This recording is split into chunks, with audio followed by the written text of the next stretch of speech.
বিশ্বনবী বলতেন ইন্নালি কুল্লি উম্মাতিন মুহাদ্দাস, সব উম্মতের মধ্যে, সব নবীর উম্মতের মধ্য থেকে একজন করে আল্লাহ তাকে মুহাদ্দিস বানাতো। মুহাদ্দিস না, মুহাদ্দাস। মুহাদ্দাস মানে এমন লোক যিনি যা ভাবতো ওই ভাবনাটাই আল্লাহ আয়াত হিসেবে নাজিল করে দিতেন। বিশ্বনবী বলেন আমার উম্মতের মধ্যে মুহাদ্দাস হচ্ছে সাইয়েদনা ওমর। মদিনার সবচেয়ে বড় মুনাফিকের নাম আব্দুল্লাহ ইবনে উবাই ইবনে সালুল, সব মুনাফিকদের সরদার, কিন্তু এই মুনাফিকের ছেলেটা হলো পাক্কা ইমানদার। এই ছেলের নাম হলো আব্দুল্লাহ। আওয়াজ করে বলেন ছেলের নাম কি? আব্দুল্লাহ ইবনে উবাই ইবনে সালুল মুনাফিক সরদার যখন ইন্তেকাল করলো, সাইয়েদনা আব্দুল্লাহ রাদিয়াল্লাহু তাআলা আনহু বিশ্বনবীর কাছে এসে চোখের পানি ছেড়ে ডেকে বলে, নবী আপনিও জানেন আমিও জানি, মদিনার সবাই জানে আমার আব্বা মুনাফিকদের সরদার, কিন্তু আমার মন তো মানে না, আমার তো পিতা, আমার তো বাবা লাগে, আমার তো মন মানে না। আপনিও জানেন মুনাফিক, আমিও জানি মুনাফিক।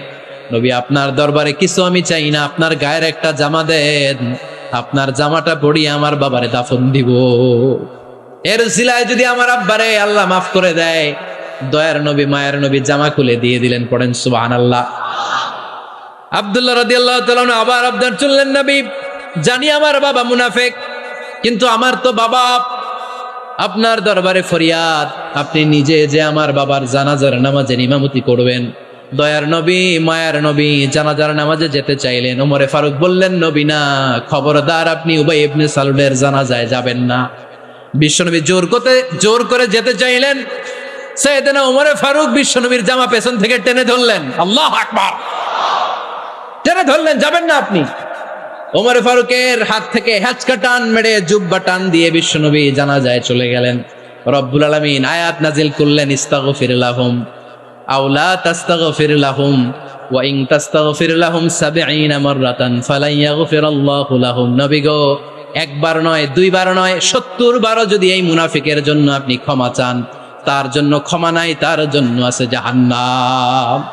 ওয়ালা তাকুম, আপনি যাবেন না আলা কবরি, কখনো তাদের জানাজায় যাবেন না। এই যে একটা ভুল করে ফেলছেন, এটা এইবারই শেষ, এরপরে আর যাবেন না। সাইয়েদনা ওমর ফারুকের পক্ষে আল্লাহ তাআলা কোরআনের আয়াত নাজিল করে দিলেন। চিল্লায় পড়েন আল্লাহু আকবার। এভাবে 22টা জায়গায় ওমর ফারুক যা বলেছে এটা নিয়ে একটা আলাদা আলোচনা হইতে হবে, আলাদা একটা আলোচনা লাগবে যে 22টা আয়াতে আল্লাহ তাআলা বিষ্ণুবীর পক্ষে কোরআনের আয়াত নাজিল না করে সাইয়েদনা ওমর ফারুকের পক্ষে আয়াত নাজিল করেছেন। চিল্লায় পড়েন সুবহানাল্লাহ। ওই ওমর ফারুককে আমাদের মডেল বানানোর দরকার আছে না নাই? ওই ওমর ফারুকের জীবনী আমাদের ছেলে মেয়েদেরকে পড়ানোর দরকার আছে না নাই? আমাদের ভবিষ্যৎ প্রজন্ম এগুলো জানে না।